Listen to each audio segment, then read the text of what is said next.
It's now 7:21. Welcome back, everyone. So are you looking for a summer job? Hey, you're not alone, so it's best to get going and do it now. Our career expert, Dr. Greg Ketchum, is here with a little bit of advice. And Dr. Greg, good morning to you. Good morning, Sydney. Is the summertime a tough time to find a job?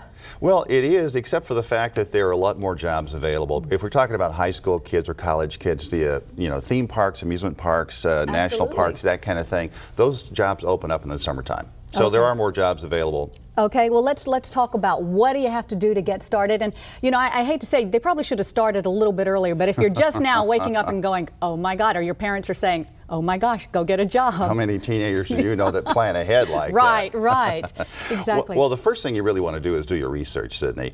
And it's so easy to do it now. It's so easy to do it now. I went on Google and put in find summer jobs, and an entire list of opportunities came up. There's one site, coolworks.com, which lists jobs in all the national parks and amusement parks and things like that.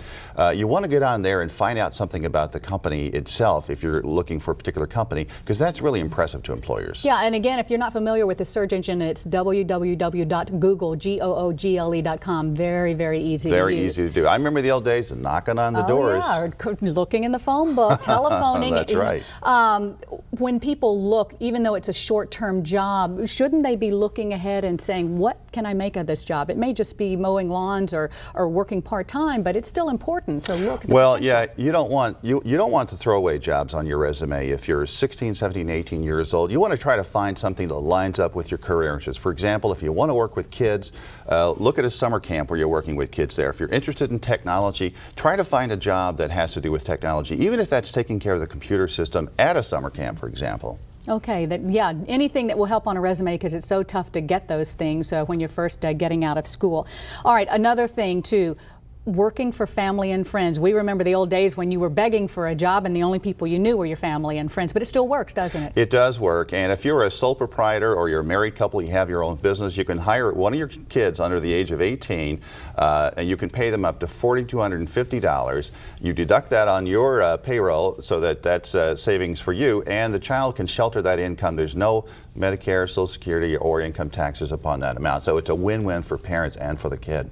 Yeah, but do the kids want to see their parents every day of the summer? Well, anyway, think of the tax advantages, right? And that's the thing. People really, especially in this day and age and with this sluggish economy, they really have to take the initiative, don't they? Oh, that's one thing that employers look for all the time, I can tell you that. If you take the initiative, if you call up an employer and you say, I'm really interested in your company, here's what I know about you, what sort of internships do you have? Right. And maybe you can convince them to create an internship. Is it worth it to bug them? I mean, you may think it's, okay, bug absolutely. them. And then the other thing, I know so many parents who are looking for help with the kids in the summertime.